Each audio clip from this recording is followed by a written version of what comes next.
Bonjour à toutes et à tous, je suis ravie de vous retrouver aujourd'hui pour une nouvelle vidéo où j'avais envie de vous parler encore écologie. J'avais déjà fait une petite vidéo pour partager quelques astuces pour voilà, aider un petit peu notre planète et diminuer notre impact négatif sur l'environnement.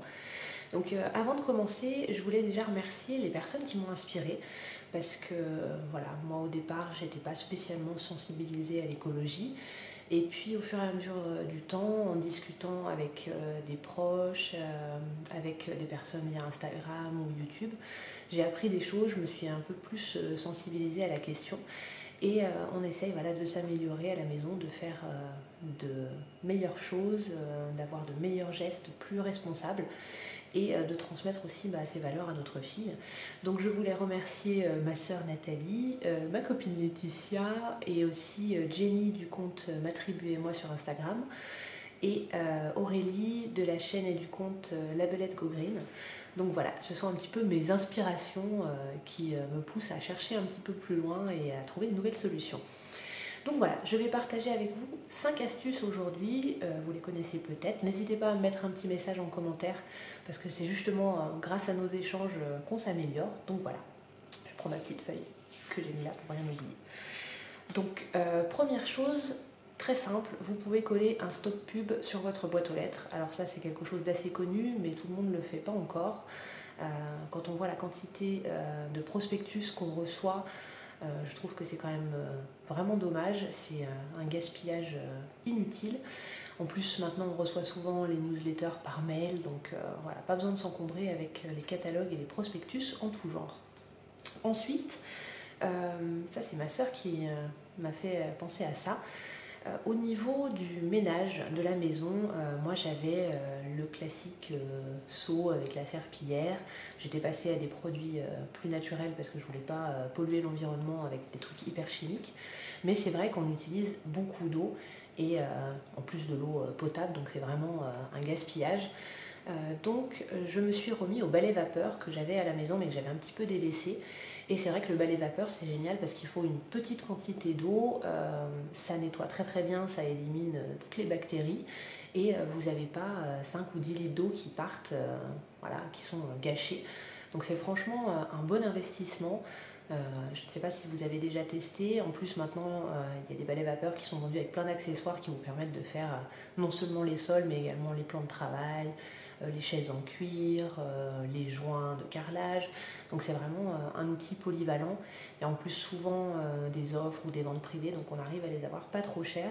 Et c'est un super outil pour nettoyer la maison. Toujours pour la maison, on parlait avec mon amie Laetitia du sopalin.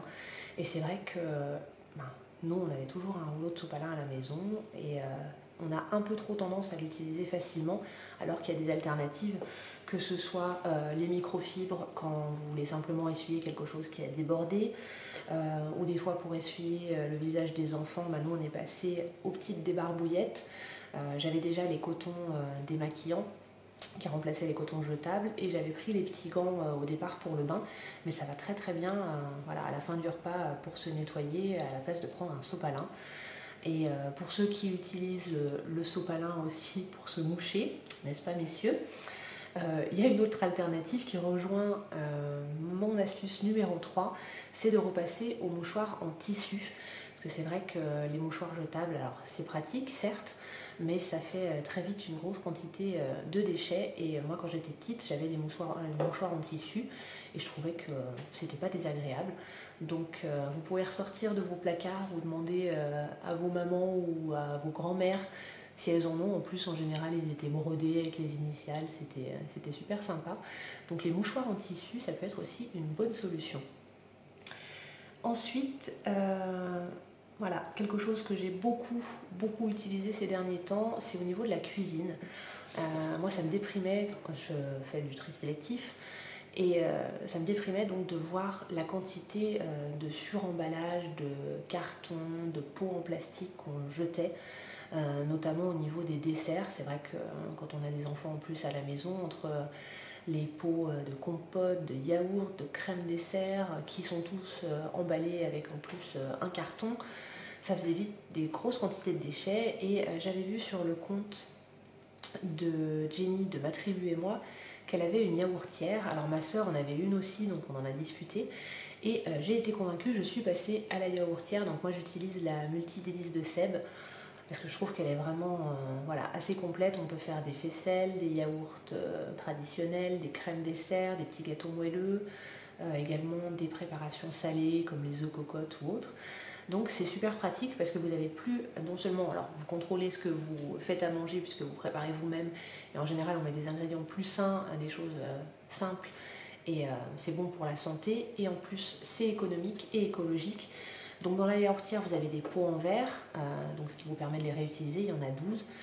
Ils passent au lave-vaisselle, il n'y a aucun souci. Et moi j'ai juste acheté en complément des petits pots comme ça, alors c'est du plastique mais c'est réutilisable. Je m'en sers pour faire des yaourts à boire. Ma fille les adore. C'est une recette toute simple et voilà, je fais au fur et à mesure maintenant tous mes desserts. J'achète plus rien, je fais mes crèmes dessert type Danette vanille et c'est super bon. Des crèmes dessert très gourmandes voilà, au chocolat. Les yaourts nature, sur lit de fruits, les yaourts à boire. Donc c'est vraiment super parce qu'on a vraiment bien diminué nos emballages qu'on jetait. Et voilà, ça fait partie d'une démarche aussi de cuisiner plus, de faire soi-même. Je dis ça a beaucoup d'avantages, que ce soit économique, parce que mine de rien, voilà, les plats préparés ou les choses qu'on achète au supermarché, ça fait vite un certain coût. Là, vous prenez vos ingrédients, vous contrôlez vraiment ce que vous mettez dans vos plats. Ça prend un tout petit peu plus de temps, mais c'est aussi un plaisir, c'est une certaine organisation. Et vous faites moins de déchets, donc c'est vraiment super. Justement, Aurélie de la chaîne La Belette Go Green a plein d'idées. Elle est vraiment à fond dans la démarche zéro déchet. C'est un super exemple si vous voulez. Moi, j'en suis loin. Mais si vous voulez voir sa chaîne et ce qu'elle propose, c'est super intéressant. Donc voilà un petit peu des pistes que j'ai testées ces derniers temps. Et puis c'est vrai qu'on essaye de faire nous-mêmes, de faire beaucoup plus de choses. On a la chance d'avoir un jardin, donc on fait un potager.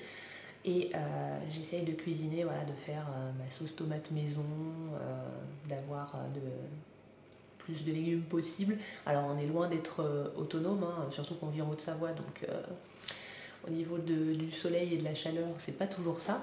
Mais on progresse et je trouve que c'est ça qui est important. Personne n'est parfait. On voit souvent sur les réseaux sociaux des images un peu idylliques ou des conseils qui paraissent des fois inaccessibles. Mais je trouve que ce qui est important, c'est d'une part de prendre conscience de l'impact qu'on a et de ce qu'on peut changer nous-mêmes. Et aussi de progresser tout simplement, de faire des petits gestes. Parce que quand ils vont s'accumuler, vous allez avoir un impact plus grand. Vous allez aussi avoir un impact sur les autres par l'exemple, et je trouve que c'est vraiment génial. Donc ne culpabilisez pas si vous n'êtes pas vraiment zéro déchet ou qu'il y a encore plein de choses à changer chez vous pour aller vers un mode de vie plus écolo, mais chaque petit pas compte, chaque petit geste est important. Donc n'hésitez pas voilà, à faire des petits changements au fur et à mesure et vous allez voir que ça va devenir de plus en plus facile cette démarche. Voilà, j'espère que ça aura pu vous donner des idées, vous inspirer.